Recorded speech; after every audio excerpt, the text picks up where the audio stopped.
మాతాకి అలాగే ఈరోజు వివిధ పార్టీలు కూడా అక్కడ ఢిల్లీలో చాలా వరకు బీజేపీకి సహకరించడం జరిగింది.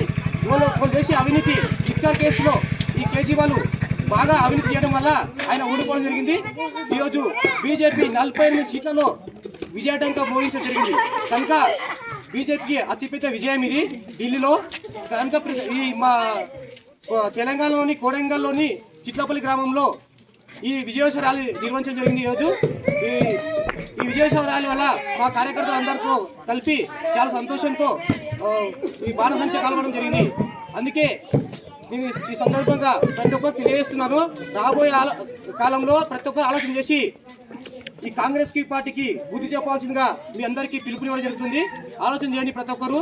ఎందుకంటే కాంగ్రెస్ పార్టీ హామీలు ఇచ్చింది కానీ ఏమి నెరవేర్చాలి సరిగా ఒకసారి మీరు ఆలోచన చేయండి. రాబోయే కాలంలో బీజేపీ ఉంటుంది కాబట్టి మనకు ఎవరో వీళ్ళొకరు అనుకోకుండా ప్రతి ఒక్కరు మనకు బీజేపీకి సపోర్ట్ చేస్తారు. చదువుకున్న ప్రతి ఒక్కరు బీజేపీ సపోర్ట్ చేస్తారు కాబట్టి మీరు కూడా పెద్ద ఎత్తున రాబోయే కాలంలో బీజేపీకి అండగా ఉండాలని ఈ సందర్భంగా తెలియజేస్తున్నా. భారత్ మాతాకి, భారత్ మాతాకి.